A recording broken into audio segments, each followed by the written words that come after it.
Bueno, pues afrontamos el epígrafe número 8 del capítulo número 2. Se titula El significado del juicio final. Recordemos que el capítulo 2 es la separación y la expiación. Este es el último epígrafe del capítulo. Comienza. 1. Una de las maneras en que puedes corregir la confusión entre la magia y los milagros es recordando que tú no te creaste a ti mismo. Bueno, claro, realmente, sabiendo que por la ley de causa y efecto, en realidad, la causa de todo lo creado es Dios, y en ese sentido nosotros seríamos sus efectos, desde el momento en que comenzamos a pensar que nosotros sí nos creamos a nosotros mismos, desde el momento en el que rechazamos la idea de nuestro creador y comenzamos a vivir el sueño de la ilusión, el sueño de la autonomía y la independencia con respecto a nuestro creador, desde ese momento empezamos a aplicar la magia, porque estamos confundiendo causa y efecto, y estamos atribuyendo el valor de causa, que solo le corresponde a Dios en este caso, a sus efectos, que son sus hijos.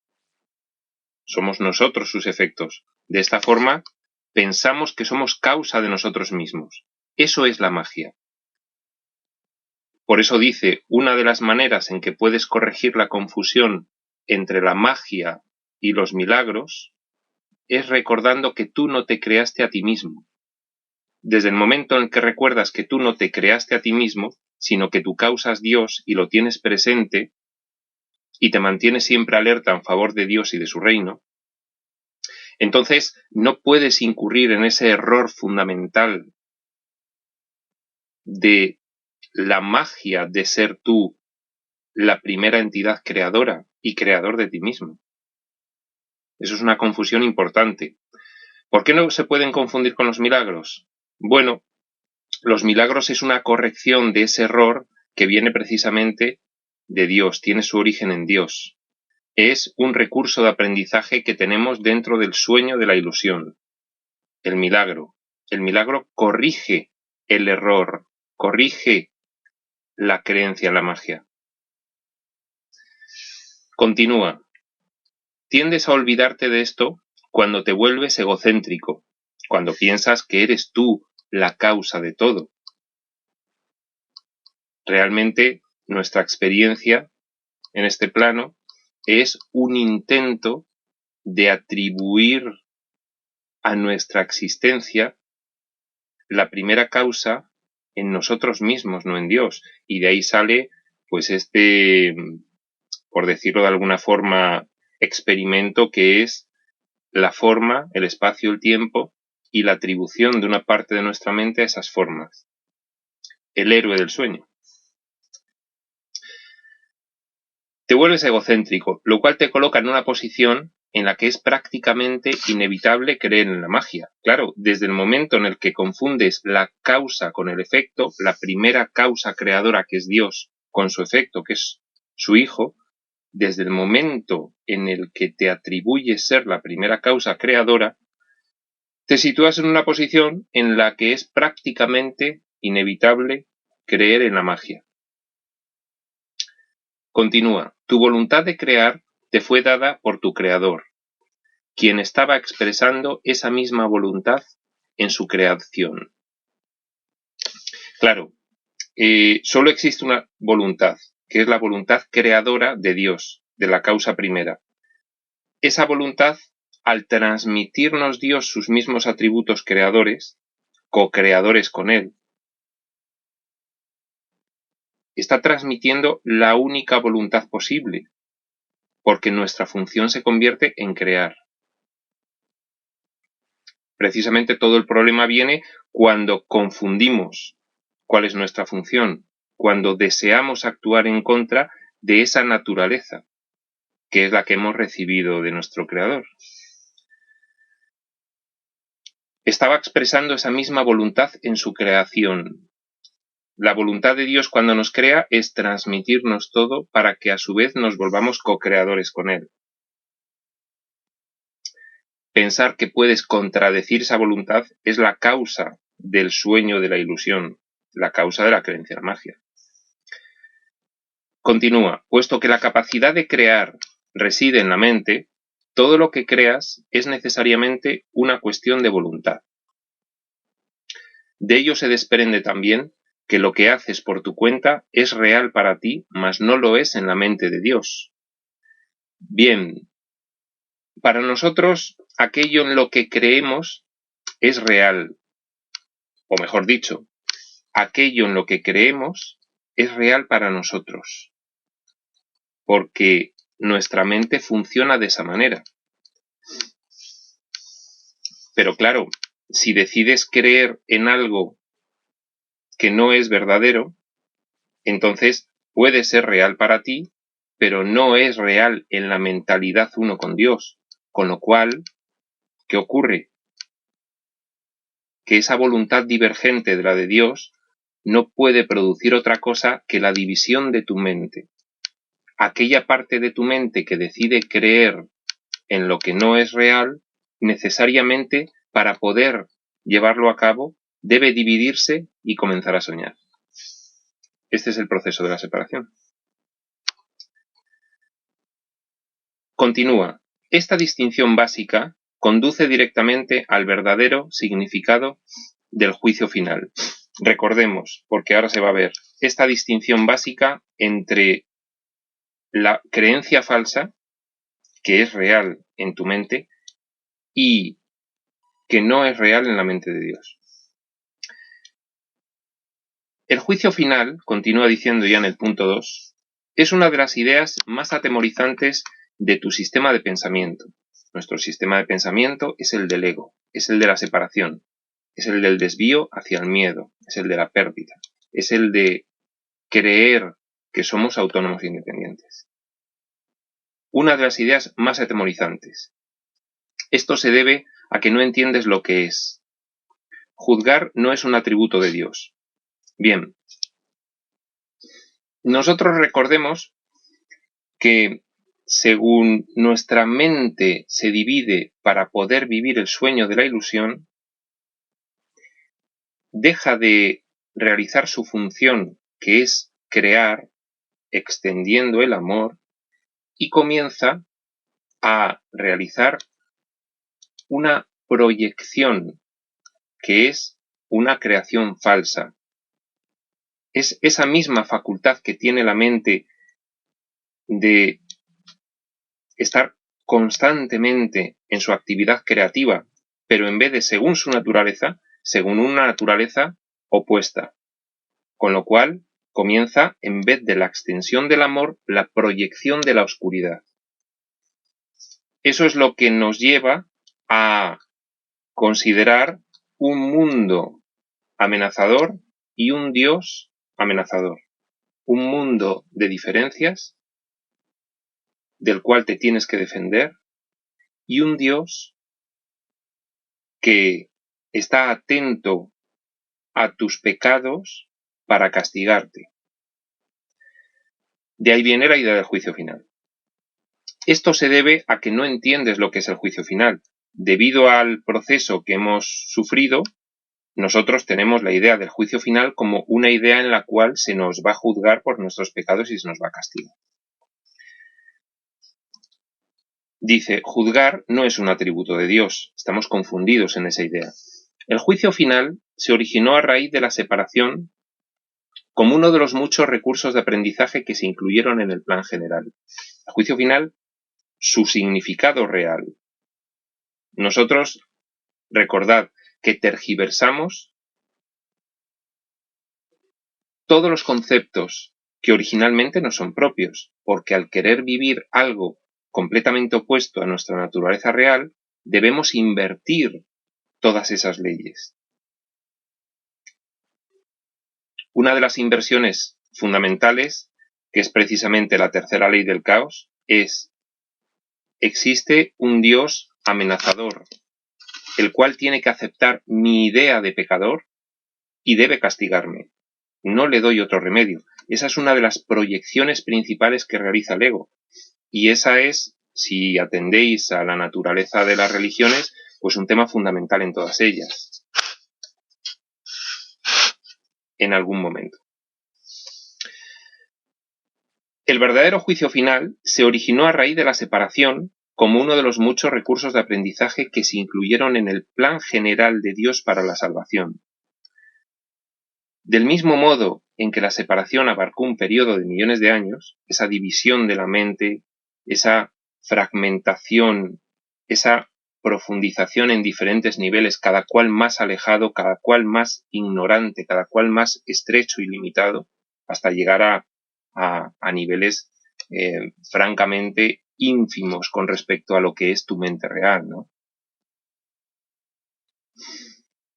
Del mismo modo en que la separación abarcó un periodo de millones de años, así el juicio final se extenderá por un periodo igualmente largo. ¿Esto qué nos va indicando?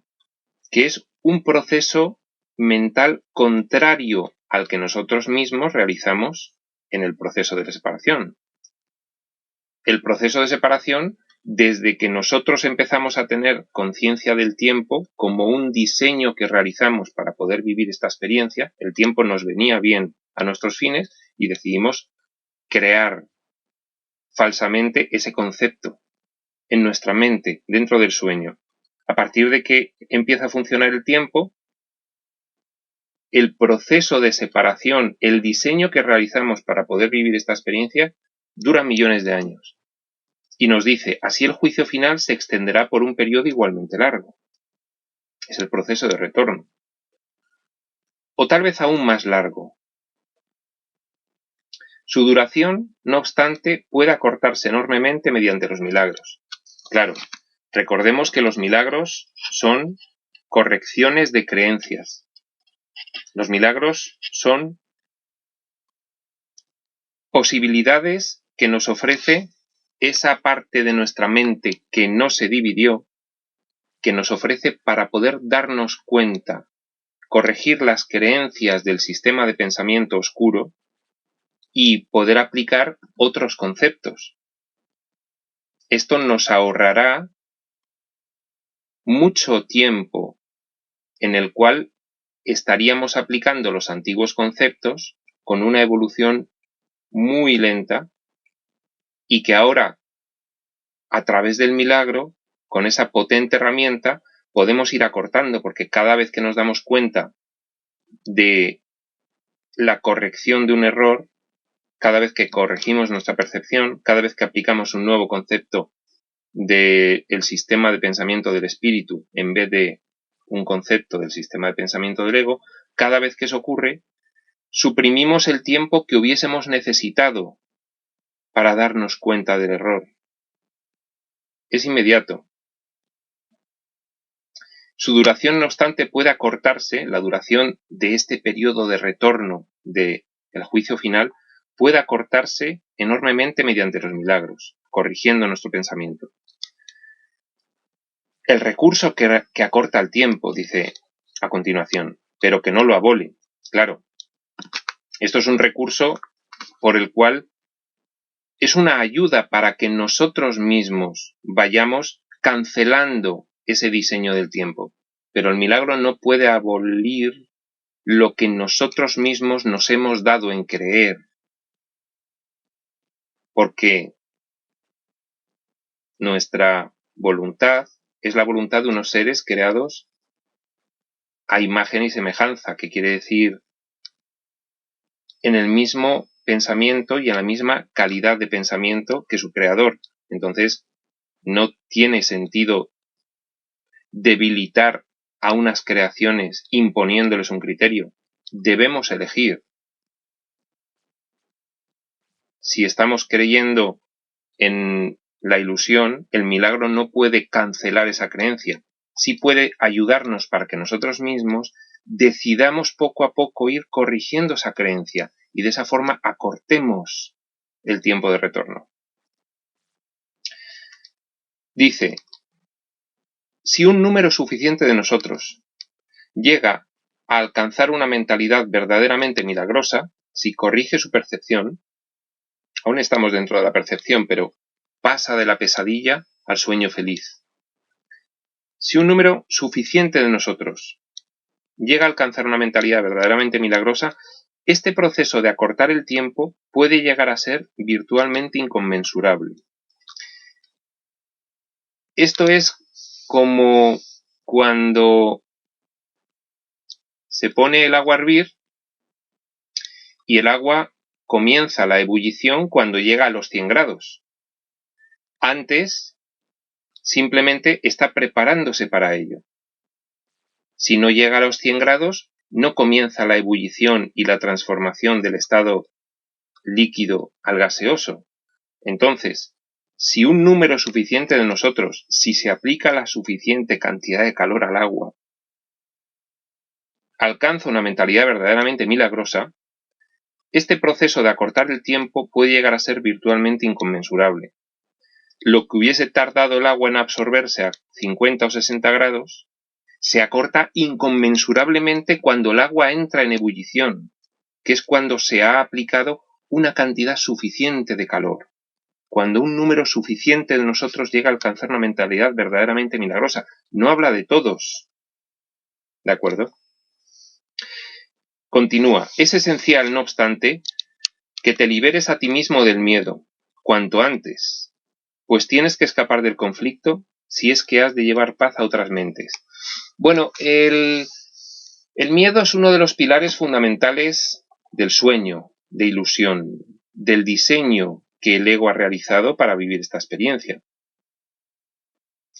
En el momento en el que nosotros decidimos creer que somos autónomos e independientes con respecto a nuestro creador, a partir de ese momento comienza nuestra particular experiencia.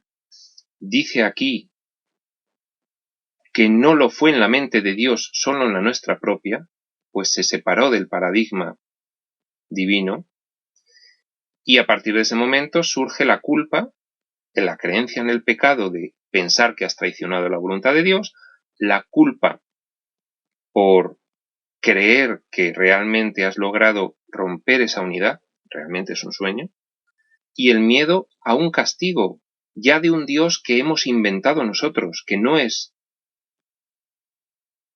nuestro creador, sino una proyección que hemos realizado porque ya nuestra mente está demente, está enloquecida, y proyectamos una idea de Dios que no es la real, y esperamos un castigo de él. De ahí viene el miedo. Por eso a la separación le llama el curso el desvío hacia el miedo.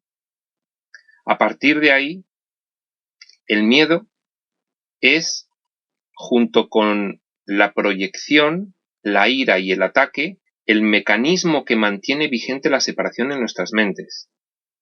Si nosotros logramos liberarnos a nosotros mismos del miedo, el curso ya nos lo dice claramente en varias partes, que es contemplando con amor las situaciones,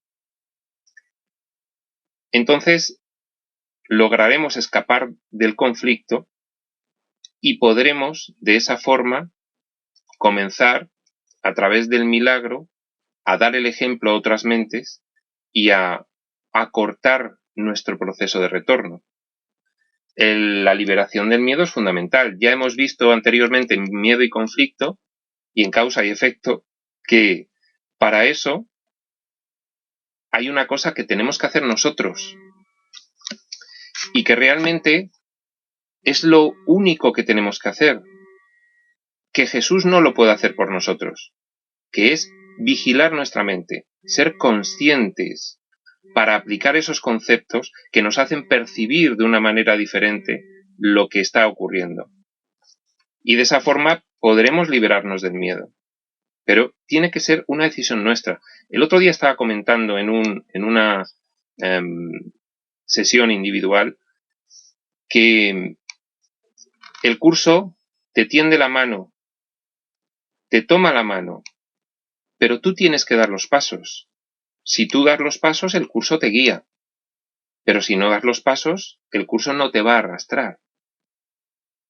Entonces, es esencial que te liberes a ti mismo del miedo. ¿Cómo? Aplica lo que yo te digo, sigue mi guía, pero síguela tú. No puedo yo seguirla por ti. Eso no puede funcionar. Ya lo vimos anteriormente. no se puede realizar un milagro que cambie la mentalidad, porque colapsaría la mente. El cambio de mentalidad debe decidirlo uno, y el milagro es un recurso de aprendizaje, es una ayuda. Pero no se puede pasar por encima de nuestro libre albedrío. Bien, es esencial liberarse del miedo. Continúa en el punto 3. Por lo general, se considera el juicio final como un proceso que Dios emprendió. Eso es consecuencia de la proyección de ese Dios castigador que imaginamos. No es real. El juicio final no es un proceso que Dios emprendió. Dice, pero en realidad son mis hermanos quienes lo emprenderán con mi ayuda. Este es el proceso de retorno que todos debemos emprender. No es un reparto de castigos que va a hacer Dios. Eso es consecuencia de la proyección. La realidad es que nosotros mismos emprenderemos ese juicio final, que será el camino de retorno. Y ahora veremos en qué consiste. El juicio final, emprenderán con mi ayuda, es un matiz importante. Esa es la mano que tiende el curso, que tiende su ayuda, que tiende Jesús, que tiende Cristo, que es la parte de nuestra mente que aún está conectada a Dios, unida. Ese es el recurso de aprendizaje, esa es la ayuda. Continúa. ¿Qué es el juicio final? El juicio final es la última curación, en vez de un reparto de castigos. Por mucho que pienses que los castigos son merecidos. Nosotros, lamentablemente, tenemos una creencia estructural muy arraigada en que somos culpables y en que merecemos castigo. Eso es precisamente el objeto fundamental que se propone corregir el curso, que es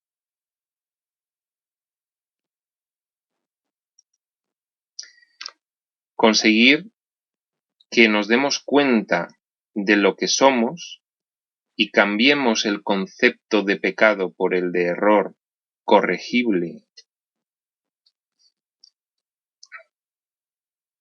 Dice, el castigo es un concepto completamente opuesto a la mentalidad recta, y el objetivo del juicio final es restituirte tu mentalidad recta.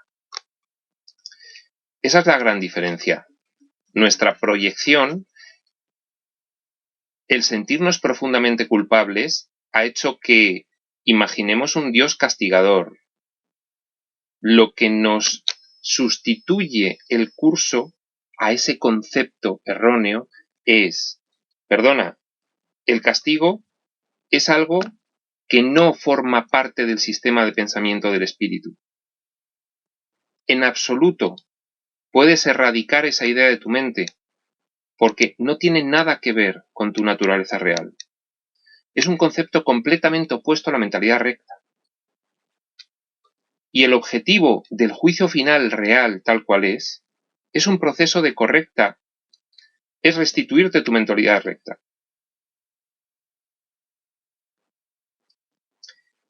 El juicio final, repito, es la última curación, en vez de un reparto de castigos. Es un concepto completamente opuesto a la mentalidad recta, y su objetivo es restituírtela precisamente. Ese es el objetivo del juicio final, no castigarte, sino que te des cuenta de que todo esto es un error. Se podría decir que el juicio final es un proceso de correcta evaluación. Bien, ¿por qué?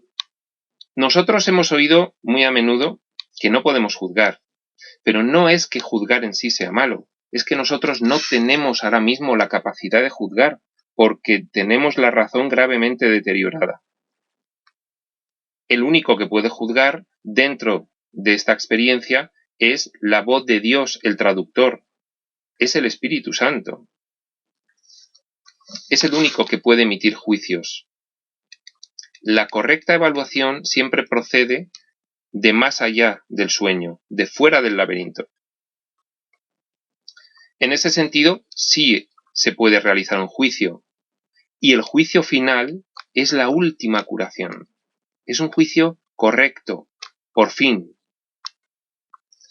Significa simplemente que todos llegarán por fin a entender qué es lo que tiene valor y qué es lo que no lo tiene. Desde el momento en el que tú has logrado corregir tu percepción suficiente, llega un momento, vuelve a ser válida aquí la similitud con la ebullición del agua, llega un momento a partir del cual sí que puedes evaluar correctamente. Y en ese momento puedes separar constructivamente lo equivocado de la verdad. Entender qué es lo que tiene valor y qué es lo que no lo tiene. Después de que esto ocurra, continúa diciendo, la capacidad para elegir podrá ser dirigida racionalmente. A partir de ahí, el camino es llano, es directo, es sencillo y ya se puede elegir con racionalidad. Elegir con racionalidad es elegir tal como se elige en el estado de unión a Dios. No hay otra forma de elegir que la voluntad de Dios, ya que al tenerlo todo y conocerlo todo y ser perfecta y completa, no puede elegir más que de una forma, que es igual que Dios. Antes, en el mundo de la confusión, de la percepción, de la incertidumbre, de la demencia, no se puede elegir porque se confunde realidad con ilusión y se elige entre diferentes ilusiones. Solamente la ayuda del espíritu, estos nuevos conceptos del curso, nos pueden dar una idea de dónde está la mentalidad recta para poder elegir esa referencia interna de la que hemos hablado. Después de que esto ocurra, la capacidad para elegir podrá ser dirigida racionalmente.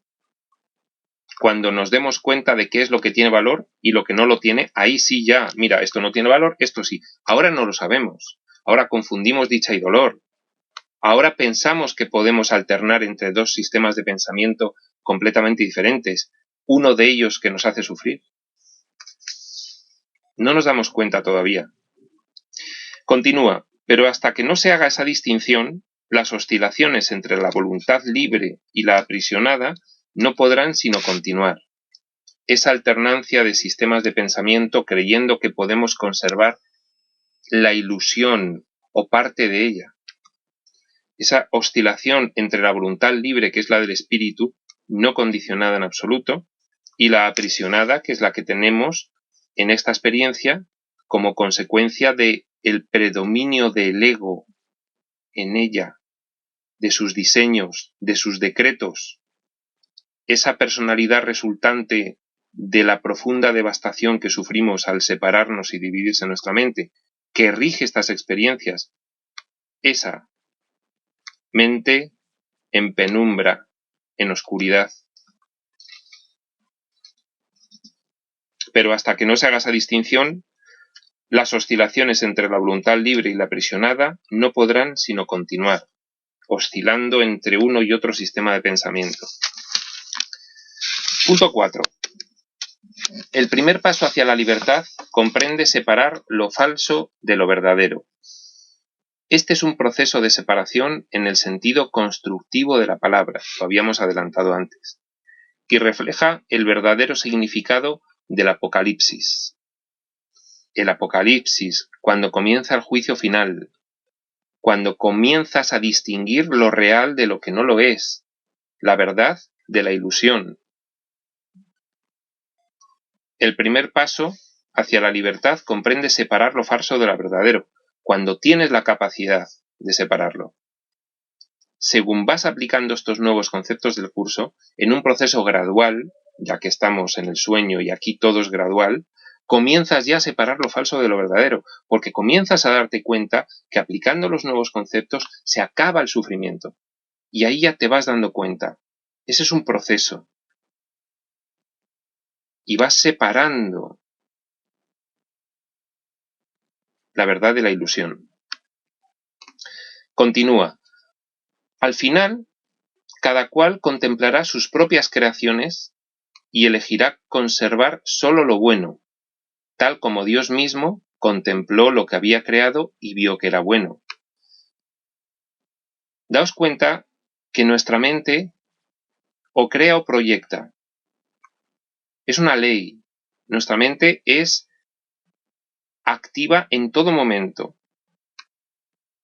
Entonces, tiene la opción de extender el amor o proyectar la oscuridad. Ahora mismo estamos proyectando la oscuridad, pero a través del milagro, que es darnos cuenta del error, podemos ir a cada vez más aplicando los nuevos conceptos y de esa forma podremos alternar entre crear falsamente y crear verdaderamente. Todas las manifestaciones del amor dentro del sueño son lo único conservable, son lo único real.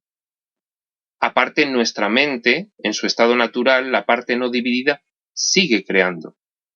Nosotros llegará un punto en el que nos demos cuenta, por esa expansión de conciencia que estamos realizando con este entrenamiento mental, nos daremos cuenta de cuáles son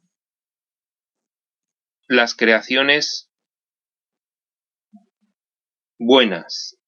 Aquí está hablando buenas para diferenciar un poco. Es un lenguaje que utiliza para facilitar la comprensión. Cada uno elegirá conservar solo lo bueno, lo amoroso, tal como Dios mismo contempló lo que había creado y vio que era bueno. Echaremos la vista atrás y diremos, solamente estos pensamientos y como consecuencia esas emociones, esas acciones y esas experiencias es lo conservable. Lo demás, sencillamente, se oculta, se desecha, se deshace. Se oculta en el sentido de se resuelve.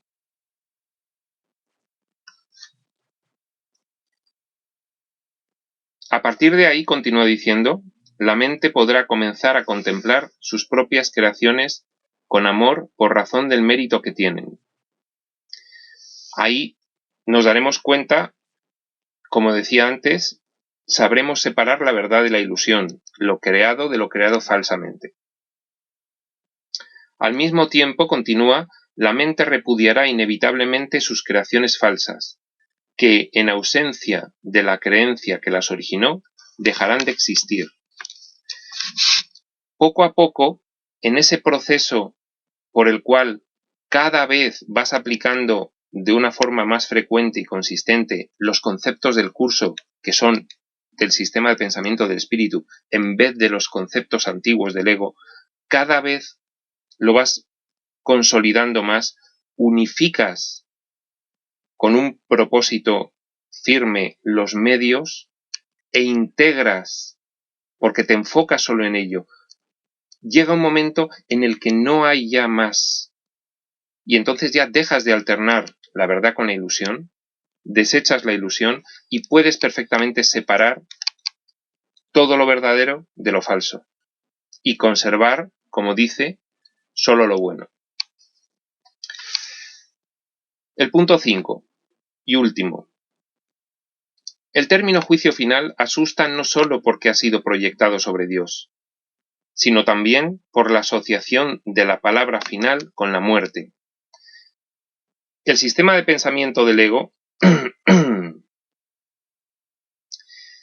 para poder sostener el diseño de sufrimiento, el diseño de experiencia de sufrimiento que ha ideado, estableció una serie de leyes. Esto lo hemos visto recientemente en un grupo de terapia. Una de las leyes del caos es: hay un Dios castigador que está esperando para castigar todos mis pecados debido a que soy culpable. El término juicio final asusta no solo porque ha sido proyectado sobre Dios. Hemos creado una idea de Dios que es proyección de nuestra propia oscuridad. Al sentirnos culpables y creer que merecemos castigo, depositamos en esa idea el reparto de los castigos. Dice, también asociamos la palabra final con la muerte. Uno de los conceptos más queridos y deseados por el ego es el de la muerte. Es lo opuesto a nuestra naturaleza. En nuestra naturaleza real no hay muerte. Somos inmortales, somos eternos. La muerte es un diseño del ego en su deseo de vivir lo opuesto a su naturaleza original, para más sufrir. Entonces, asociamos juicio con castigo y final con muerte. se te castigará, morirás y sufrirás. Este es un ejemplo sobresaliente de la percepción invertida. Aquí se ve claramente que la personalidad resultante de ese deseo de vivir la separación, el ego, invierte todos los conceptos. Todo lo que regía en su estado natural de unión con Dios, en su estado natural de creación divina, todo eso se invierte para vivir aquí lo contrario. Si se examina objetivamente el significado del juicio final, queda muy claro que en realidad es el umbral de la vida. Claro, si nosotros examinamos el significado del juicio final, en realidad nos damos cuenta que a partir del juicio final, en su verdadera acepción, que es lo que nos está enseñando el curso en este epígrafe, es precisamente el abandono de la idea de la muerte. Es precisamente cuando te das perfecta cuenta de lo que es la ilusión y despiertas, y al despertar, por supuesto, sales de todo ese diseño realizado anteriormente, que incluye la muerte como colofón final de cada una de estas experiencias. Nadie que viva atemorizado puede estar realmente vivo. Por eso nos avisaba antes Jesús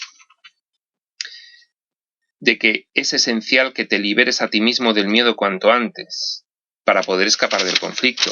Aquí lo vuelve a señalar. Nadie que viva atemorizado puede estar realmente vivo. En el momento en el que estamos atemorizados, es que tenemos completamente arraigadas las creencias estructurales de que podemos perder, somos culpables, merecemos castigo, la muerte es castigo, la enfermedad, la escasez, el mundo es amenazador. En el momento en el que tú comienzas a aplicar los nuevos conceptos a la realidad paulatinamente y empiezas a darte cuenta, empiezas a perdonar, vives todo ese proceso de expiación, el miedo no puede por menos que ir remitiendo hasta desaparecer. Nadie que viva atemorizado puede estar realmente vivo. Estás pensando siempre en la espada de Damocles de la muerte. No te puedes someter a ti mismo a tu propio juicio final, porque tú no te creaste a ti mismo. Esto es un poco la conclusión de este epígrafe. El juicio final no corresponde a un Dios colérico inventado por nosotros. El juicio final no corresponde a nosotros mismos porque no somos nuestros creadores. Sencillamente el juicio final es que llegará un día en que nos demos cuenta de la irrealidad de todo esto, profundamente, no ahora intelectualmente, que más o menos de una forma u otra podemos inclinar ya a entender, sino viviéndolo profundamente, integrándolo, sabiendo que es verdad. Puedes, no obstante, aplicarlo significativamente, el juicio final, en su acepción real, y en cualquier momento a todo lo que has fabricado, a todo lo que has creado falsamente, a todo este mundo de ilusión, y retener en la memoria solo lo creativo y lo bueno. Como decía antes, conservar solo lo bueno. Eso es como una visión retrospectiva en la cual ya eres perfectamente consciente de la verdad que subyace a esos nuevos conceptos que has aprendido y que has aplicado y que has experimentado y que te han dado logros que te han acreditado que son reales y que son el camino de retorno y que ha mejorado tu experiencia. Entonces llega un momento en que la convicción es absoluta y ya sí se puede separar lo falso de lo verdadero. Ya sí que hay capacidad para emitir ese juicio. Y cuando ya existe capacidad para emitir ese juicio, ya comienza la ebullición del agua y es el juicio final, en el cual ya separas definitivamente la verdad de la ilusión. Eso es lo que tu mentalidad recta no puede sino dictar. Es una consecuencia inevitable. En el momento en el que uno despierta y se da cuenta, ya se para perfectamente y, como decía antes, lo decía un poquito más atrás, bueno, el camino ya es un camino directo, a partir del cual ya rápidamente se sale del sueño.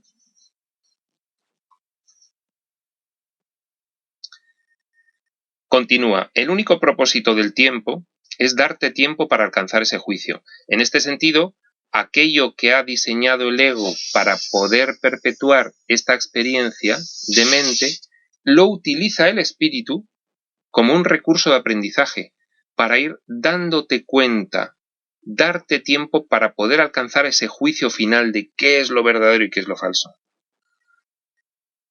Ese juicio, el cual no es otra cosa que el juicio perfecto con respecto a tus propias creaciones perfectas. Ahí ya puedes evaluar, puedes juzgar, puedes distinguir perfectamente. No hay confusión. Cuando todo lo que retengas en la memoria sea digno de amor, no habrá ninguna razón para que sigas teniendo miedo. Este proceso es un proceso encadenado. Comprender, aplicar, darse cuenta, motivarse, seguir aplicando, irse liberando del miedo. Es todo un proceso. Ese es tu papel en la expiación. En realidad, este epígrafe en el cual nos describe el juicio final, su verdadero significado, el significado del juicio final, es otra forma de describir el proceso de la expiación. Es otra forma de describir la curación como resultado de la aceptación del milagro y de la expiación para ti mismo. Es otra forma de describir el camino de retorno y la evolución que necesariamente todos debemos llevar para poder despertar. Pues nada más, lo dejamos aquí y en el siguiente podcast comenzaremos con el capítulo 3, la percepción inocente.